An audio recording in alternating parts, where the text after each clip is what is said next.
Kita nostalgia lagi soal sepak bola di era 2000-an. Era yang menjadi saksi kebangkitan sepak bola Indonesia. Liga Indonesia yang penuh semangat dan drama, menciptakan kenangan yang tak pernah terlupakan bagi para penggemar sepak bola di tanah air.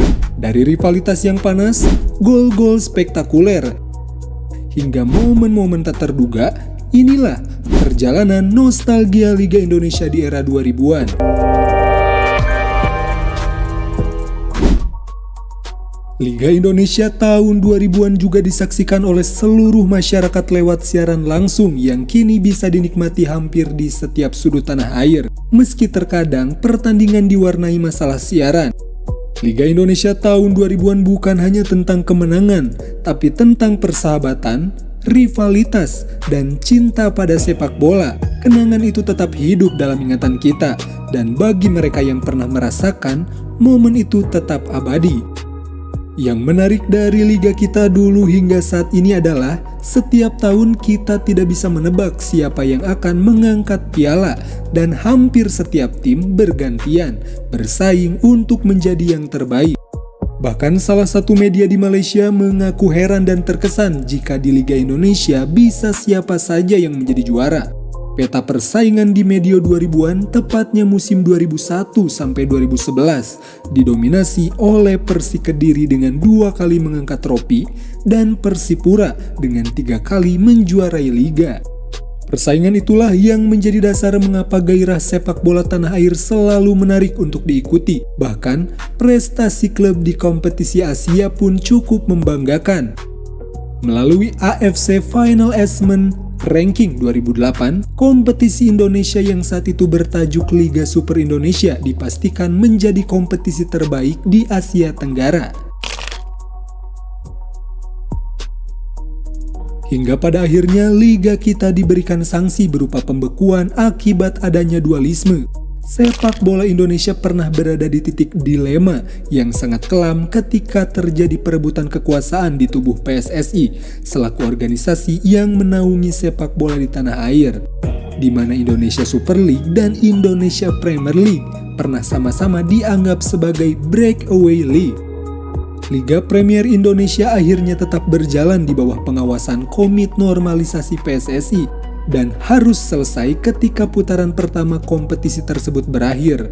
Sementara itu, Indonesia Super League tetap berjalan sejak 2010 hingga 2011 dengan Persipura keluar sebagai juara. Itulah yang menjadi salah satu alasan mengapa ranking liga kita menjadi menurun, karena matinya sepak bola untuk sementara waktu.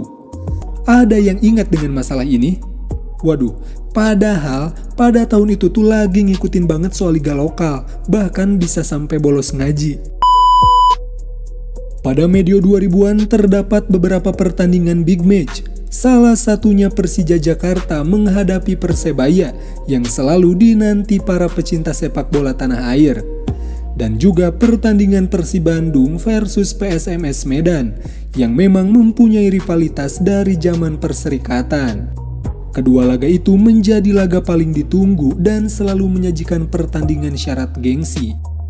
Selain itu, kita juga disajikan dengan Copa Indonesia atau yang biasa kita kenal Piala Indonesia. Ya, ini setara dengan Copa del Rey jika di Spanyol, atau seperti FA Cup jika di Inggris. Arema Malang dan Sriwijaya menjadi dominasi di turnamen ini. Arema Malang 2 kali dan Sriwijaya FC 3 kali. So, seru banget. Jika dari kalian ada yang udah ngikutin soal ini, dipastikan harusnya minimal udah punya 2 anak, kecuali aku. Seperti di konten sebelumnya, pertandingan yang menjadi hiburan masyarakat pada saat itu adalah laga Persipura melawan Sriwijaya FC. Pemegang tahta dan penguasa sepak bola tanah air ini menjadi salah satu duel klasik. Ada yang rindu dengan 2 tim era 2000-an ini? Bukan mengecilkan liga saat ini, justru liga kita mulai terus ada perkembangan, dari mulai ke profesionalan sebuah klub, fasilitas yang memadai seperti stadion berstandar FIFA, atau para pemain asing yang berkelas bisa didatangkan. Namun vibes zaman itu beda banget dan penuh memori bagi siapa saja penikmat bola kala itu.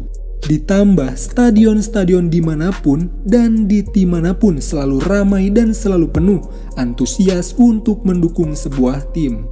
Nah, kira-kira apa yang menjadi penyebab zaman sekarang stadion mulai terlihat kosong?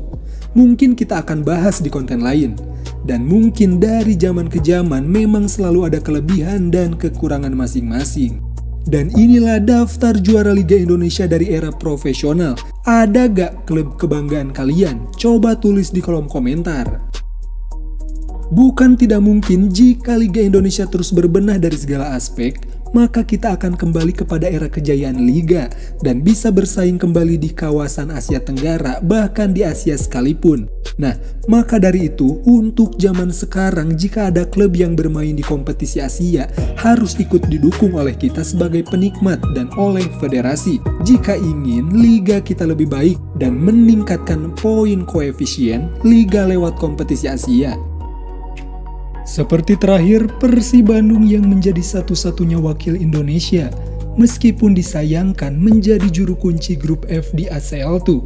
Namun, untuk musim depan kita bisa punya jatah 2 klub untuk bermain di ACL2, berkat 3 kali imbang dan 1 kemenangan Maung Bandung. Gemuruh di stadion dengan nyanyian dan suara trompet, ditambah atribut nyentrik dari para mania yang menjadi warna karakter supporter pada saat itu. Itulah salah satu kelebihannya. Namun, kekurangannya adalah terdapat banyak kita mendengar kerusuhan antar supporter.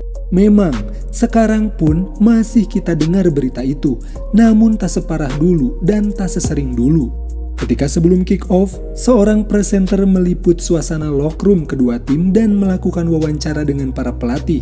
Itu salah satu yang kami ingat dan menjadi memori. Ada yang ingat gak, Lobs? Atau ada tambahan dari kalian, momen apa saja yang menjadi kerinduan di masa itu? Coba kita diskusi di kolom komentar. Memori yang tak akan pernah hilang karena telah menjadi salah satu hiburan bagi kita dan bagi pecinta bola di tanah air. Di era manapun pasti terdapat kelebihan dan kekurangan. Namun, pada kesempatan kali ini, kami hanya mencoba untuk membuka kembali ingatan kalian selaku yang pernah menyaksikan Liga di era 2000-an. Oke, tulis di kolom komentar apa aja yang mengingatkan kalian pada Liga Indonesia saat itu. Dan kami minta dukungan kalian untuk subscribe channel baru ini supaya akan ada pengembangan konten yang menarik. So, mungkin itulah pembahasan kita kali ini. Thank you banget buat kalian yang udah nonton dari awal sampai akhir. Kita ketemu di konten selanjutnya. Bye!